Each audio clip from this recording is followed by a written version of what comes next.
నాన్నగారు వచ్చి ఇందాక హనుమ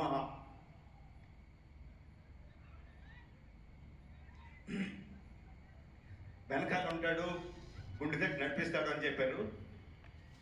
ఇలా అయిన వెంటనే కోపం వచ్చింది, ఇదేనా నడిపించేది అని. మా ఆవిడకి హనుమంతుడు అంటే చాలా చాలా ఇష్టం. ఫ్రెండ్ లాగా బిహేవ్ చేస్తుంది, మాట్లాడుతూ ఉంటుంది. మా ఆవిడ మీద కూడా కోపం వచ్చింది, ఏంటి ఇదేనా చేసేదని. Okay, let's see. Okay, coming to the point. నా చిన్నప్పటి నుంచి నేను చాలాసార్లు చెప్పాను, నాకు రామాయణం అన్నా మహాభారతం అన్నా నాకు చాలా ఇష్టం అని. మహాభారతం తీయడం నా డ్రీమ్ ప్రాజెక్ట్ అని ఆలోచిస్తూ ఉన్నాను.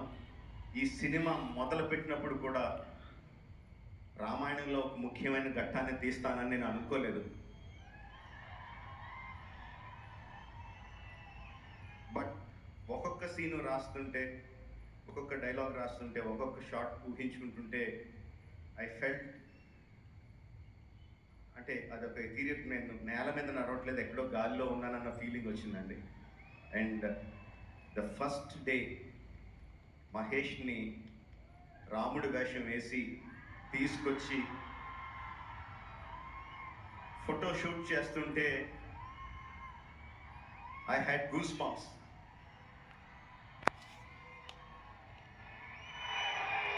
అంటే నాకు నేనే ఒక సగం దీంట్లో ఉన్నానండి.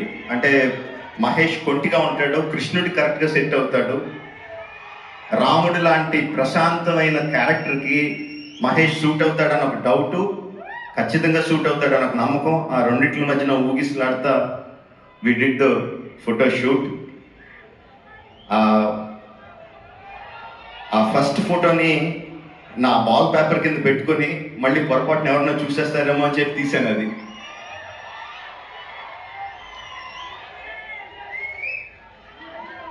We had a great time అండి షూటింగ్ ఫర్ దిస్ ఎపిసోడ్. ఒక 60 days షూట్ చేసాం, రీసెంట్గానే కంప్లీట్ అయింది. Every day was a challenge. అంటే ఆ ఎపిసోడ్లో ఒక్కొక్క sub episode, it's a lot of sub episodes into one episode. ఒక్కొక్క సబ్ ఎపిసోడ్ ఒక సినిమా లాగా.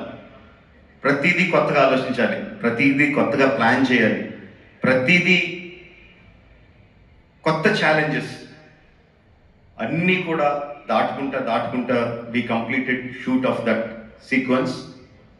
I think that will be one of the most memorable sequences of my films and definitely Mahesh film also. I think it will be the most memorable. మీరు ఊహించినంత అందంగా ఉంటాడు, మీరు ఊహించినంత పరాక్రమంగా ఉంటాడు, మీరు ఊహించినంత దయార్థ హృదయంతో ఉంటాడు, మీరు ఊహించినంత కోపంగా ఉంటాడు. సో అన్ని రసాలు చూపించాడు రాముడుగా. And I think I'm so lucky to shoot this episode. Of course we want to see the trailer once again. I'm also waiting for it.